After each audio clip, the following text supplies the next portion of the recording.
There's this photo of yours which went viral. Of course.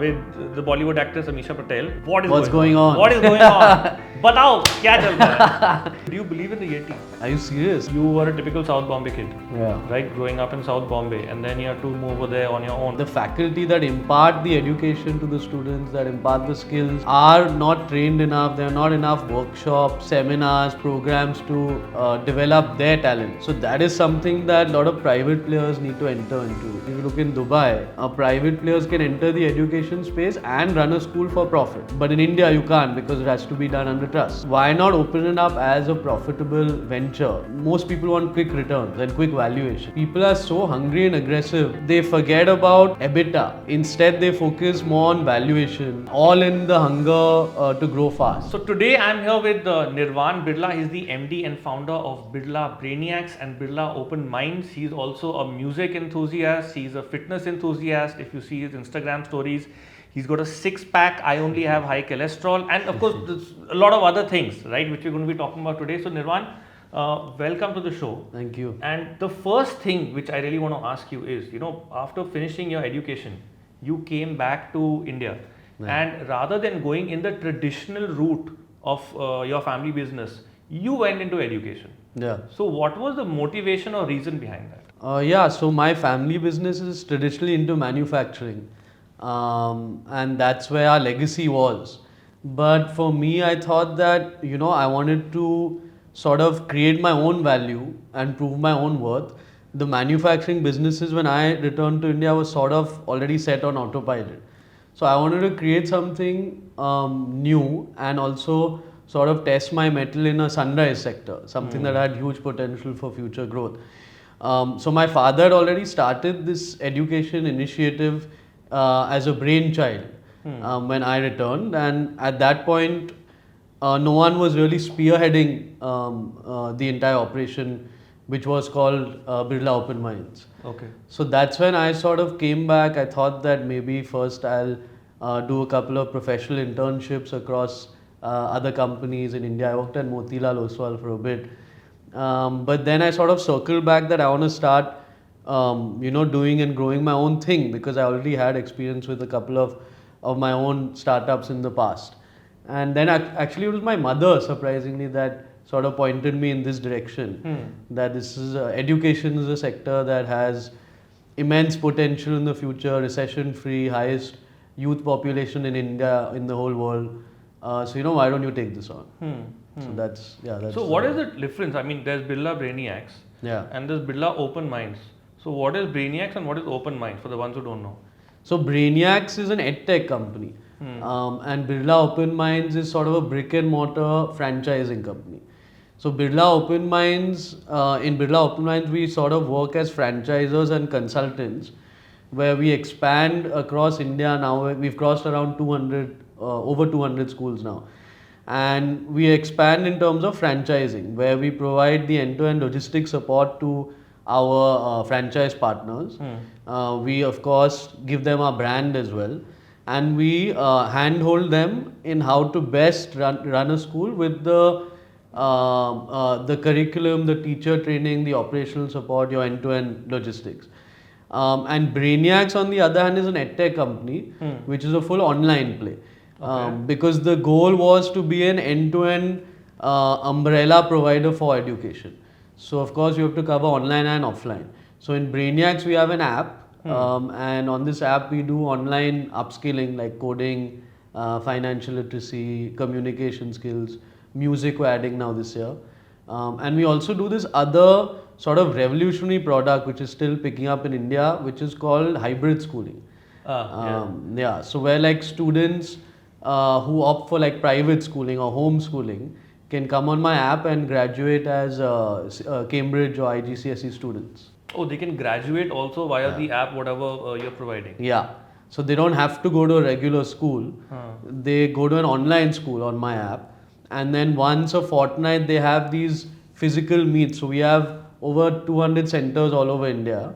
So where they can go once a fortnight and conduct learning activities, sports, experiments, so that it's not all reliant on screen time. Okay. And you've obviously done a lot of tie-ups. From what I read, There have been tie-ups with the government of Uttarakhand. Yeah. There have been tie-ups with Vedanta. Yeah. So what do those tie-ups entail? Like how do they come into the picture? So they sort of come into the picture when it comes to upskilling, because education is, according to me, not limited only to schools and classrooms.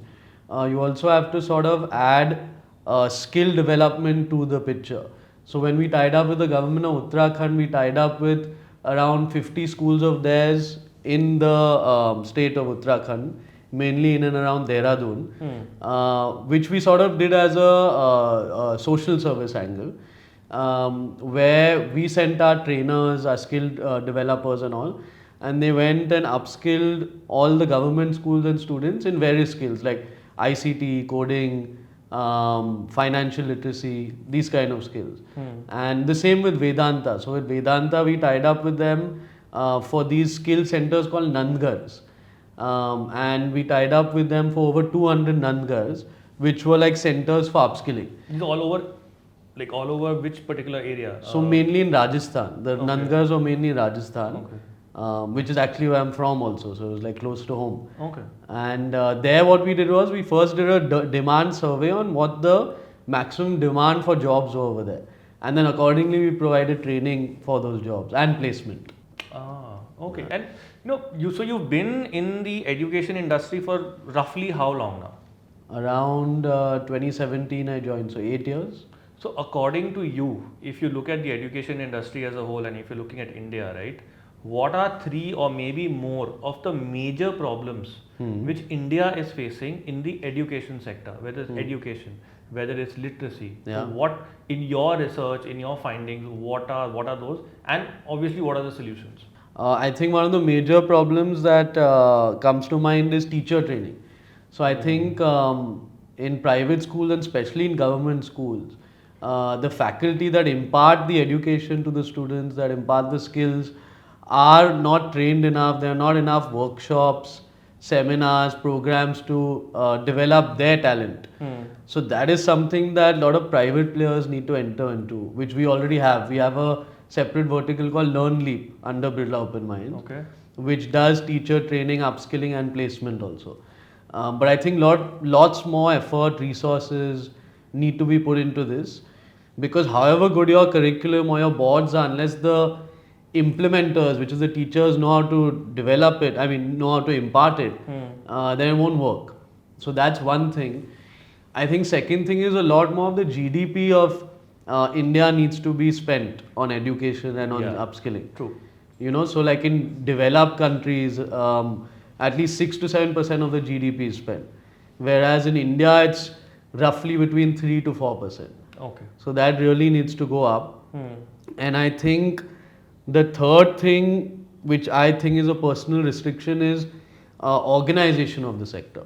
The education sector is very unorganized in the terms that it's not opened up to private players, and it's not open up to profit-making companies, because schools are run in trusts. Now, if you look at other countries, like if you look in Dubai, private players can enter the education space and run a school for profit. But in India, you can't, because it has to be done under trust. Now, what I feel is, I'm not taking away the fact that education is definitely a social service, and it definitely needs to be done for the sustainability and development of the youth. But why not open it up as a profitable venture, so that more people can get encouraged to come in, put their resources in, so that they can make profit out, like any other business runs.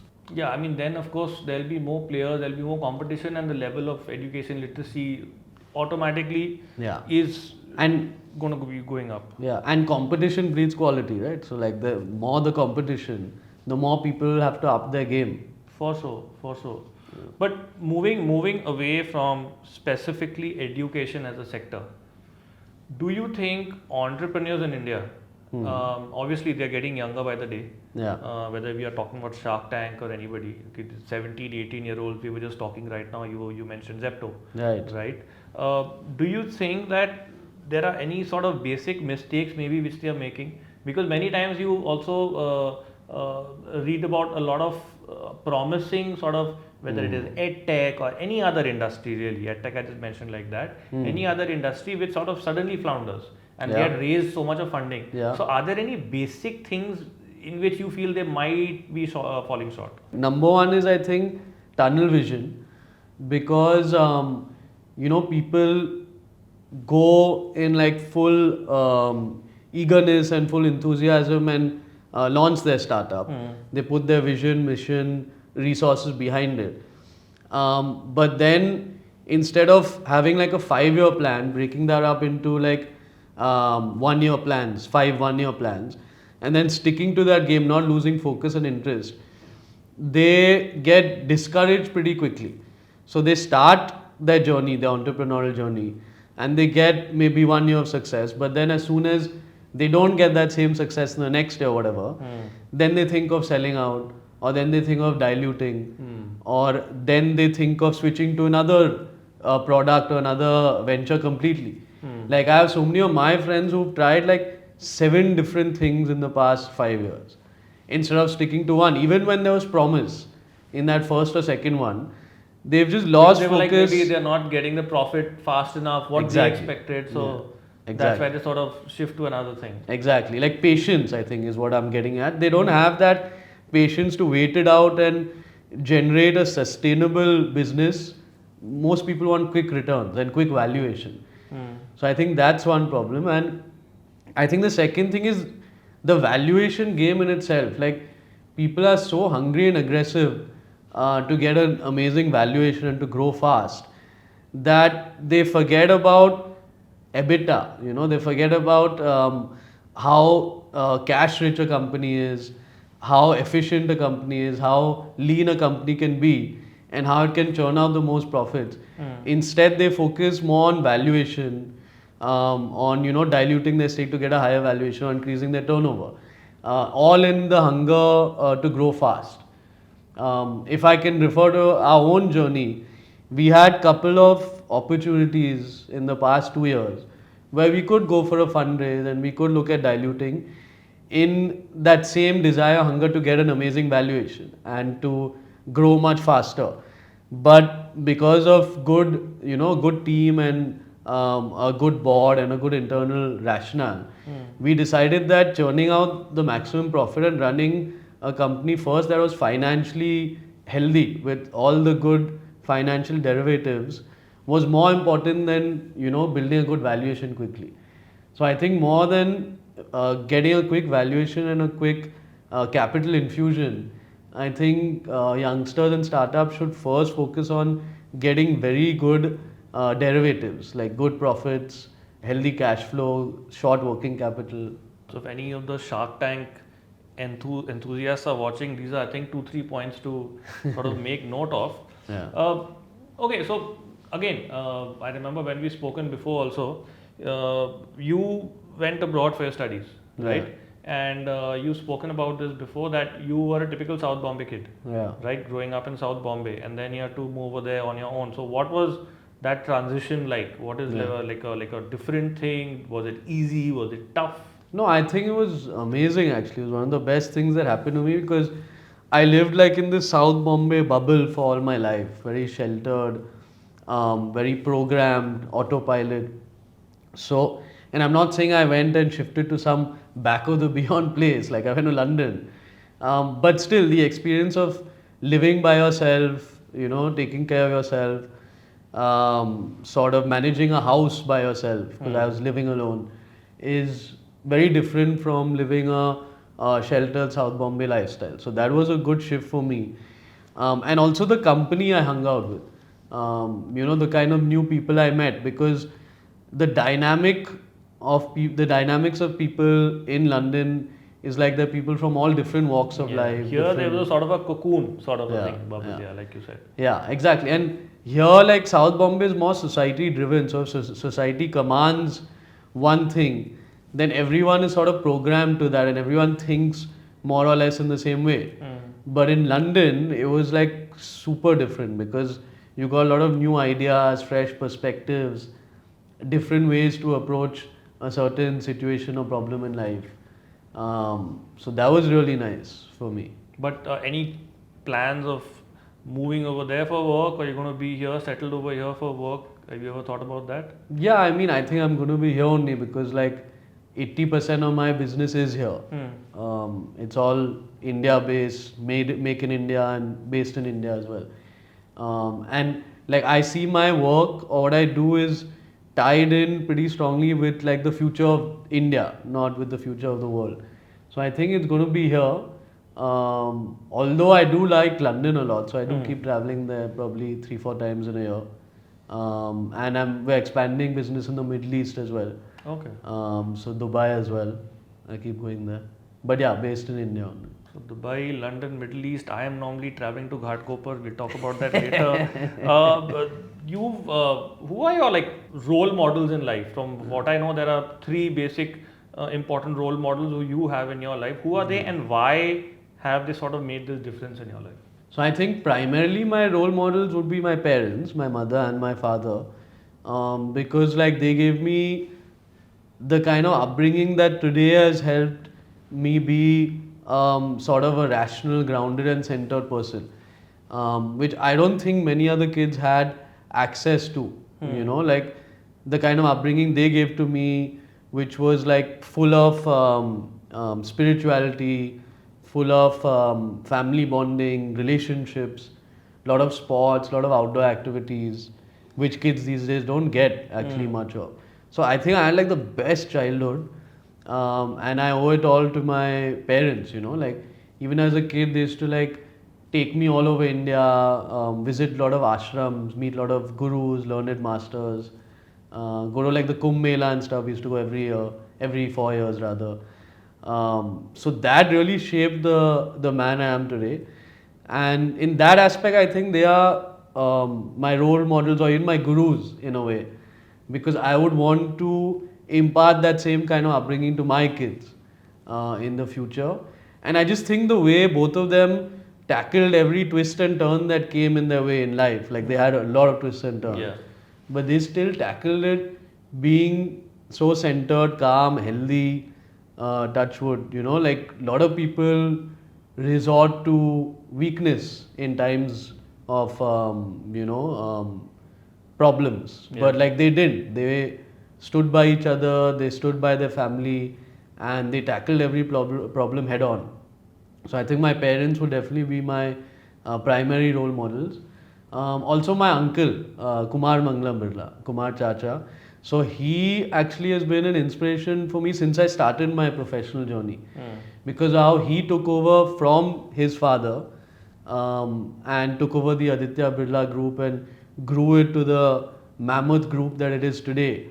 Not just in one area, but he sort of mastered each and every field of the group and how to grow it, how to leverage it, how to inorganically grow also, not just organically grow. Was amazing. And even then, throughout this whole expansion period, throughout managing all these different verticals, all these giants of the Indian industry, he's still like, when you meet him, he's the most calm, composed, present person you'll ever meet. So to be able to deal with all of this and still be able to, be so focused, present, calm is amazing. Okay. So family, more or less. Family More or less as family, role yeah. models, now we've spoken a lot about this business and entrepreneurship and all of that stuff. So let's change the topic. People also must be thinking कि हाँ ठीक है बहुत ज्ञान दे दिया है. But I mean from your Insta handles, what I've noticed is you're very active in the music scene. Yeah. You have your own music band, or you're just playing it like you're passionate about it. So I have a band when it comes to doing spiritual music. So I have 2-3 of these kirtans in a month, and I have them at various locations, either in my house or another venue. We're recently doing one on 26th at this club called the Mirage. I don't know if you've heard of it. No. It's like this insane new club that's launched in Juhu. Okay. So we're doing one at the Mirage where it's like an open-air concert. So I have a band. We have like a violinist, we have a guy on tabla, we have a co-singer. So there are like 6 of us, and then we have these kirtans once or twice a month, where it's like all spiritual music. So it's like bhajans, and sometimes I mix English songs with these bhajans. And what's amazing to see is like there's a lot of young crowd. So like at all of these events, at least like 150, 200 people that come. Okay. And like 70-80% of them are like young. Like by young, I mean 30 and under. Good, yeah. I feel. Yeah. I don't mean kids, I mean 30 and under. It's always good because suddenly I've started noticing I've become like the oldest person in the room. You're what? What's your age? I'm 30 as well. You're So 30. I get what you I get No, what no, you we mean. don't have to discuss what's my age. Move past. You were saying, I'll continue. So yeah, so I do these spiritual concerts or kirtans once or twice a month, and they get a lot of reception actually. So I'm actually going to be recording an album also with some of these. So have you come out with an album before? This will be the first album.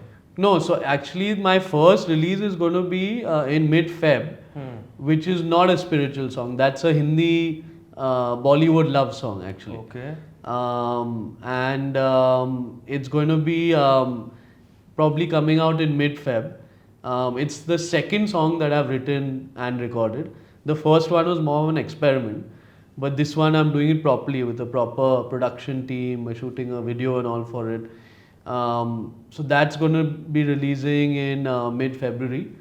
And then post that, I'm going to be working on a probably 4-5 track album, which is going to be more of spiritual music. But that's quite, I must say, refreshing and also very surprising to hear. Like you're into kirtans and spirituality, music, etc. Because normally everybody just discussing, Beyonce, or you go back to the 90s, Kumar Sanu or R.D. Burman, or you come right now, then whatever the different, I have to say the remixes which are happening. The Punjabi rap that's now trending. Diljit and so many. So this is actually sort of quite refreshing that you're into that kind of music and you're coming out with your own album in February, like you said. Yeah. So it's exciting, and I think this kind of music is going to really, catch on like a wave, because I think more and more people are getting into mindfulness, and how you call them the woke mindset. So I think more and more people are going to graduate to this music, because like even when we have these kirtans and all, like people I've genuinely seen come out of it very happy and like very present. So yeah, I think it's going to be a big thing. No, this will be interesting. If you're watching this, you should definitely check out one of the performances or even the album which is coming out. It sounds like definitely something new. Now, you are clearly one of the fittest businessmen who's out there. My dad. Your dad is like, you just probably gonna put on those, those dark chashmas, and he'll be like Terminator from 84. I think I'd mentioned that to him once long time back. So the inspiration again comes from your dad working out and whatnot. Of course, yeah, for sure. So what's that it like? That you can do both. It's not that you have to only do one. So that definitely comes from him. Because nowadays, that whole discussion also keeps coming back. Entrepreneurs are spending too much time in their businesses and not getting time for their lifestyle or exercise or walking or whatever. But so how many eggs do you eat in a day? 20, 25? I'm actually vegetarian, so I don't eat eggs. Oh wow! So okay, vegetarian. Yeah. So you can get a really good physique even by being a vegetarian. 100%. That's what people don't realize. Like there's this myth that Egg you whites. have to eat like eggs or like meat or something like that to get protein. But you've got your plant protein, you've got your pulses, you've got paneer, you've got your spinach. So like there are a lot of other sources of protein, of your vitamins, of your minerals that you need to like build a good physique. So it's very doable and very possible. I've been a vegetarian my whole life. So vegetarians out there, of course there are a lot of vegetarians who are heavily into bodybuilding, but I think the predominant knowledge or predominant discussion out there is that non-veg se hi hoega ya egg white se hi hoega, etc., etc. Last sort of 3 questions for you. Now, New Year's Eve is something which is associated with parties and pubs and house parties, whatever. You, on the other hand, I believe, have a different way of celebrating New Year's. So, at least last year, I know that you go to a certain place. Did you do the same thing this year? What is it like? Yeah, so like it's a family tradition. So we do it every year. We go to our house in Rishikesh, and then it's like a big family get together there. So like my extended family, my mama, mami, from my mom's side, my maushi, kaka. So all of us have like a get together, and either we do a kirtan, the ones I was telling you about, or we just get together, play games. Of course, we'll like chill by the Ganga. There are a lot of these live music things happening over there, so we go for some of these live music functions.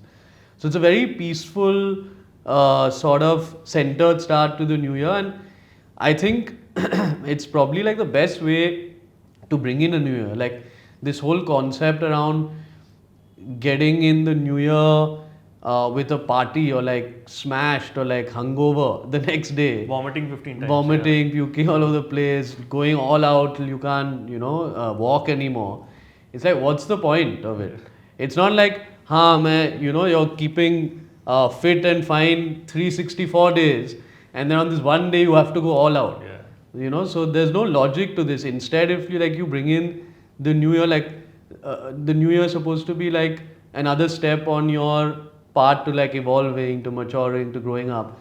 So if you bring in the people closest to you, in a very sort of centered, aware state of mind, I think that's the best way to bring it in. Which reminds me, I also need to go to Rishikesh. But coming. How did you spend your New Year's? Nobody invited me for a New Year's party this time, so I spent it with my flatmates. Yeah, we shall keep it to that. The last question really is, now the internet is a crazy place. Okay, there is a photo of yours which went viral a month back. Right, of He's course. like, oh my god. and the thing is that everybody is gonna the media, I think, is gonna see the entire interview, right, which is probably 45 minutes or 1 hour. Then they'll take these 2 minutes is what Pick they're gonna this take, up. and they're gonna zoom it everywhere. Right. So there's this photo of yours which went viral, Of course. with the Bollywood actress Amisha Patel. Right. Coincidentally, tomorrow Kaho Na Pyar Hai is re-releasing, which Right, was her I debut heard. and Ritik's debut, and it was a super duper hit. Right. I remember I had a huge crush on her, right? So what is What's going on? What is going on? Batao, kya chal raha hai? So there's actually nothing going on. Of course, the whole photo was taken and blown up and created into a story. She's actually a good friend of my father's, like a childhood friend. They went to Oh. school together. Okay. And the video that I mentioned to you for my song, the song that I'm coming up with in Feb, I've not finalized on a name yet, but it mostly is going to be called Sitara. So she's featuring in that song. So we're shooting a music video in Dubai, and she's going to be starring in that video, which is why we met, which is what that picture is about, which got blown up out of proportion into something else. Now that I've asked you about Amisha, the most important question: do you believe in the Yeti? Are you serious? I've been like researching it since I was like 9-10 years old. Yeah. Yeah. No, you're serious or joking? I don't know. No, I'm serious. Serious? I'm Okay. serious. Like I've been because I've been going to the Himalayas, so I've been like researching on the Yeti for like 4 or 5 years. But so I obviously, do believe. you haven't seen him. I haven't. till now, I wish. Clearly. Do you believe in aliens? I believe. Ranveer है क्या यहाँ पे? I genuinely, if you ask me, I believe in the Yeti. Yeah. I believe in aliens because very simple logic. Whatever number of planets we have in this galaxy, there are so many other galaxies, etc. We can't clearly be the only one. And Hollywood has gone bazooka over making alien movies. We cannot disappoint them after 70 years. And Roswell happened in 47, and the X-Files happened. And I mean, definitely there are a lot of other beings which are out there who For sure. I haven't met. Yeah. You haven't. You of course you got a better chance of meeting them when you go to Rishikesh and the Himalayas more often than I do. Of course. They like chilling around these snowy areas actually. They do. Bigfoot, Sasquatch, all of these.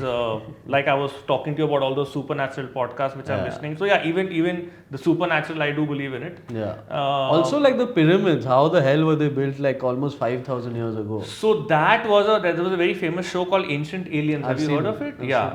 That he also of course became a meme after a certain point of time because everything in the world started becoming like these aliens are responsible for this. Yeah, I remember So that. yeah. So now that we have discussed the Yeti, I think we can easily end the podcast. Yeah. Thank you so much for coming over and having this conversation and being so frank.